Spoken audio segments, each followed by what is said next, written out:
चलिए सुनते हैं दिल को छू लेने वाली कहानी याद न जाए। समय की अपनी ही गति होती है जिसे थामना किसी के वश में नहीं होता। अपने कुछ अनमोल पलों को सहेज कर रखने के लिए चाहे हम कितनी ही कोशिश क्यों न कर लें, पर हम कुछ भी सहेज नहीं पाते। सुख दुख सबको समेटे समय भागते ही रहता है। हाँ, कुछ निशान अवश्य दिल पर रह जाते हैं जो बरसों हमें उन पलों की याद दिलाते रहते हैं जब से नवीन की शादी हुई थी। भले ही उसकी दुनिया अपनी पत्नी सरला के आसपास सिमट कर रह गई थी, पर दिल पर छपे नलिनी के प्यार के निशान कभी भी अतीत को गौर नहीं होने देता। उसे याद दिलाते रहता कि जैसा वह चाहा जिंदगी में वैसा कुछ भी नहीं हुआ। काश वह उन प्यार के पलों को पक्षी की तरह पिंजरे में कैद कर सकता। कभी नलिनी से वह कितना प्यार करता था।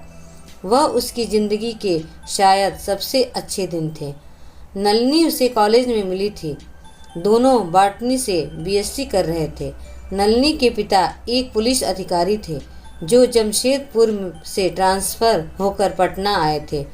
तीखे नैन नक्श और लंबे कद काठी की नलिनी जितनी सुंदर थी उतनी ही आत्मविश्वास से भरी हुई। जमशेदपुर के एक प्रतिष्ठित कॉन्वेंट से पढ़ी नलिनी अपने तेज तर्रार और हंसमुख स्वभाव के कारण जल्द ही कॉलेज में काफ़ी लोकप्रिय हो गई थी। जब कभी वह कॉलेज के किसी फंक्शन में मंच संभालती, उसके बोलने की अद्भुत क्षमता, स्वभाव की उन्मुखता को देख कॉलेज की लड़कियां उससे इतनी प्रभावित थीं कि उसे अपना रोल मॉडल मानने लगी थीं। क्लास के सभी लड़के उस पर मरते, लेकिन वह किसी को भाव नहीं देती। पर आश्चर्य, उसने दोस्ती का हाथ बढ़ाया भी तो सीधे साधे सरल और साधारण शक्लो सूरत वाले नवीन की तरफ। नवीन एक मेधावी छात्र जरूर था, पर जितना सिंपल स्वभाव का वह खुद था उतने ही सिंपल उसके कपड़े भी होते, जो नलिनी के मॉडर्न कपड़ों के सामने कहीं नहीं टिकते। जहाँ कॉलेज की दूसरी लड़कियाँ उसे पोंगा पंडित बुलाती थीं, इसीलिए नलिनी की दोस्ती नवीन के लिए फक्र की बात थी।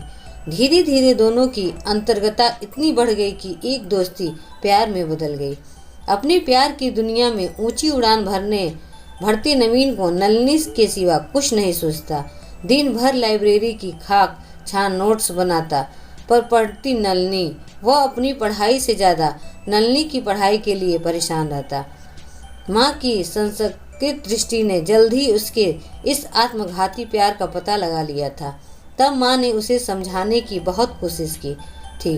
क्या रे नवीन, प्यार में पड़ते ही तुम लड़कों के अकल क्या घास चरने चली जाती है? अपने विषय में सोचना ही छोड़ देते हो। इन प्यार वार का चक्कर छोड़ो और अपने कैरियर पर ध्यान दो, वरना बाद में यह लड़की भी तुम्हें घास नहीं डालेगी। लेकिन अब माँ की बातें उसकी समझ में कहाँ आती थी। जो मम्मी कभी उसकी सबसे अच्छी दोस्त हुआ करती थी, उसी मम्मी के बोल अब उसे नीम चढ़े करेले से भी कड़वे लगते। वह उसके प्यार की सबसे बड़ी दुश्मन नजर आती और बहन सबसे बड़ी जासूस। परिणाम यह हुआ कि फाइनल एग्जाम में हमेशा टॉपर रहने वाले नवीन किसी तरह फर्स्ट क्लास में पास हो गया, जबकि नलिनी के नंबर काफ़ी अच्छे थे। नवीन के नंबर भले ही पहले की अपेक्षा काफ़ी कम थे, पर प्यार की पिंगे इतनी बढ़ा लिया था कि उसके दोस्त सब उसे मजनू कहते हुए ही दिनों बाद जब नलिनी ने उसे बताया कि उसकी शादी एक इनकम टैक्स ऑफिसर से तय हो गई है, तो सुनकर उसे ऐसा लगा जैसे उसके पैरों तले से किसी ने ज़मीन खींच ली हो। न उसने अपनी पढ़ाई पूरी की थी, न उसके पास कोई नौकरी थी। किस आधार पर उसका हाथ मांगता? सुनकर नलिनी के सामने गिड़गिड़ाने की हद तक निरीह हो गया था कि उसकी नौकरी लगने तक वह अपनी शादी टाल दे। पर नलिनी ने अपने पापा से विद्रोह नहीं कर सकने की व्यवस्था दिखा कर उससे विदा ले ली थी और उसके प्रेम का अध्याय वहीं समाप्त हो गया था। फिर भी वह नलिनी के प्यार में दीवानों की तरह दाढ़ी बढ़ाए यहाँ वहाँ घूमता फिरता रहता था। शायद नलिनी अपना फैसला बदल दे, पर नलिनी हवा का रुख देखकर पलट चुकी थी। खुशी खुशी शादी कर पति के साथ विदा हो गई और वह यही समझता रहा कि नलिनी ने यह शादी मजबूरी में की थी। उन्हीं दिनों उसके दादा प्रभाशंकर जी अपना इलाज करवाने पटना आए हुए थे। बहू से पोता का हाल चाल कर उन्होंने सीतामढ़ी लौटने की बजाय वहीं रुकने का फैसला कर लिया। सीतामढ़ी के एक कॉलेज के प्रिंसिपल के पद से रिटायर होने वाले प्रभाशंकर जी अपने कार्यकाल में न जाने ऐसे कितने ही मजनुओं को रास्ते पर ला चुके थे, फिर अपने ही पोता की जिंदगी कैसे बर्बाद होने देते। जल्द ही अपने प्रयासों से उसे यह समझाने में सफल हो गए थे कि उसके पास अच्छी नौकरी नहीं होने के कारण ही नलिनी का साथ छूट गया था। नवीन के मन में इसी कुंडा को हवा देकर प्रभाशंकर जी ने उसके अंदर के प्रचंड अग्नि को भड़का दिया। फिर तो वह अपने आप को साबित करने के लिए पढ़ाई में कड़ी मेहनत शुरू कर दिया और 2 वर्ष में ही वह सिविल सर्विसेज में चुन लिया गया और वह भी इनकम टैक्स ऑफिसर बन गया।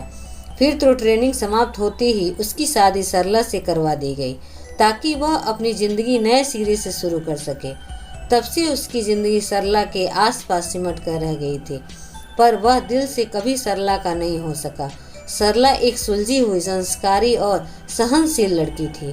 उसके व्यवहार से घर के लोग काफ़ी खुश रहते थे, पर उसकी कोई भी अच्छाई नवीन को नज़र नहीं आती। वह जब अपने हिसाब से सरला की तुलना नलिनी से करता तो उससे लगता उसने एक नया हीरा खो दिया है।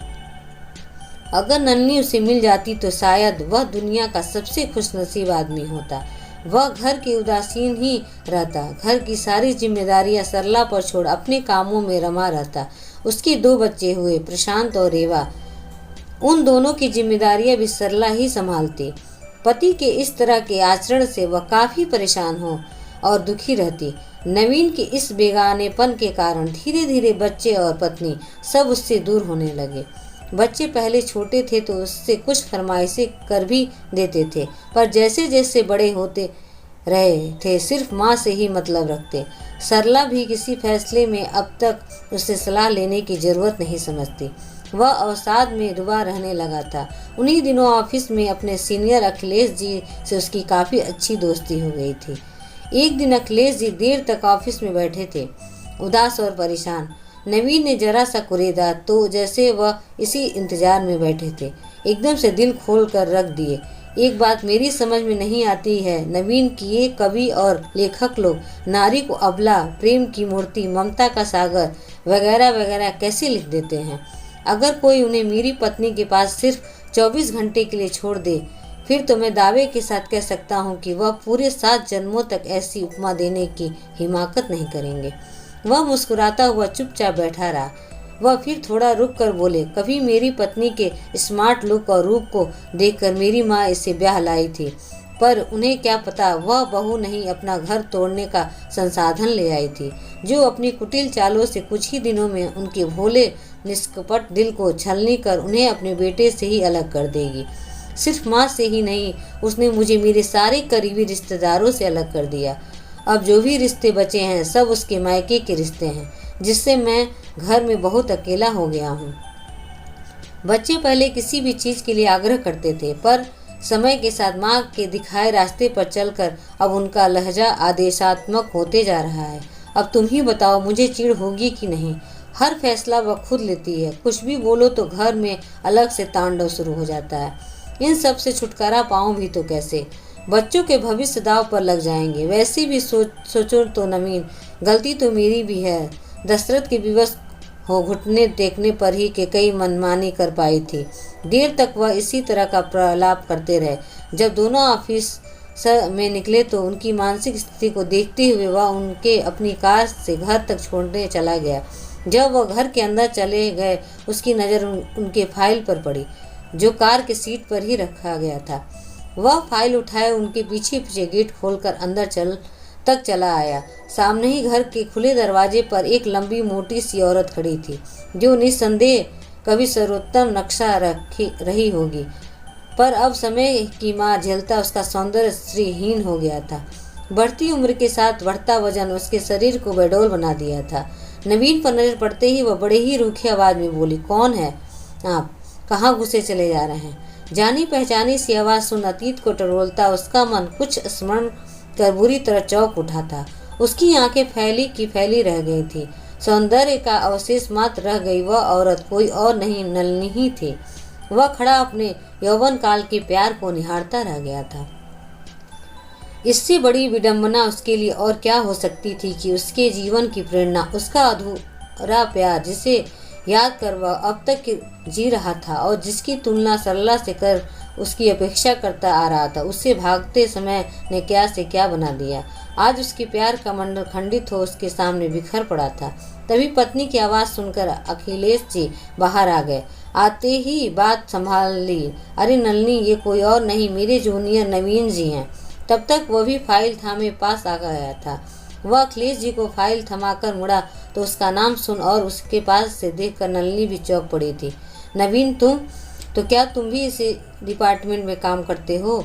बोलते हुए उसके चेहरे पर आश्चर्य था, पर जल्दी उसने अपने को संभाल लिया था और उसका चेहरा पूरी तरह भाव शून्य नजर आने लगा था, जिस पर न उससे मिलने की कोई खुशी नजर आ रही थी, न उसे खो देने का गम। अब चौंकने की बारी अखिलेश जी की थी। क्या तुम इसे जानती हो? हाँ, कभी हम दोनों एक ही कॉलेज के साथ पढ़ते थे। उसकी आवाज़ में बिछड़े साथी से मिलने की खनक की जगह गहरी उदासीन थी। नवीन अपने जिस प्यार की झलक उसकी आंखों में देखना चाहता था, उस प्यार का तो कहीं नामो निशान नहीं दिख रहा था। नवीन के अंदर कूट टूट कर बिखर गया। क्या यह वही नलिनी थी जिससे के टूटे बिखरे प्यार के रिश्ते से आज तक चिपका अपनी पत्नी की अवहेलना कर एक समझौतापूर्ण जिंदगी जी रहा था? नवीन का दिल तो चाह रहा था कि किसी निर्भीक निर्जन कोने में ले जाकर उससे पूछे कि हम दोनों सिर्फ सहपाठी थे और कुछ नहीं। क्या तुम सचमुच वही नलिनी हो जिससे मैंने प्यार किया था? पर अब उसकी फितरत उसके समझ में आने लगी थी कि उसने कुछ भी कहना या पूछना बेकार था। वह सिर्फ अपने फायदे के हिसाब से लोगों के साथ अपने संबंध बनाती और तोड़ती थी। वह थोड़ी देर तक अखिलेश जी के पास बैठा इधर उधर की बातें करता रहा। पासी के सोफे पर नलिनी भी बैठी हुई थी, पर उसने नवीन से चाय तक के लिए पूछना भी जरूरी नहीं समझा। अखिलेश जी ने ही उससे चाय के लिए पूछा तो वह साफ इनकार कर दिया। नहीं सर, आज क्षमा कीजिए, रात बहुत हो गई है। घर पर सरला परेशान होगी। वह जानबूझकर सरला का नाम लिया। शायद वह जानना चाहता था कि वह भी अब नलिनी की परवाह नहीं करता, और तेजी से उठकर वहां से चल दिया। उसके इस नए तेवर से अचंभित नलिनी उसे गेट तक जाते हुए देखती रह गई। वहां से निकलकर एक पार्क के पास कार खड़ी कर देर तक सड़क पर यहाँ वहाँ टहलता रहा। अब वह नलिनी के मोह पास से पूरी तरह मुक्त हो गया था। आज उसे एहसास हो गया था कि अब तक वह एक भ्रम में ही जी रहा था। बदलते परिवेश के साथ नलिनी किसी गिरगिट की तरह अपने रंग बदल ली थी, और एक वह था जो वर्तमान को भूल आज भी उसी मोड़ पर खड़ा था जहाँ कभी नलिनी ने उसे छोड़ा था। आज उसे शिद्दत से अपनी गलती का एहसास हो रहा था। जीवन में पत्नी का महत्व सिर्फ उसके सौंदर्य से नहीं होता है, घर परिवार में उसका महत्व होता है। उसकी ममता, समर्पण, विद्वता उसके संस्कार से, जिसे न समझने के कारण ही आज वह घर परिवार से निष्पृत हो एकाकी जीवन जीने के लिए मजबूर था।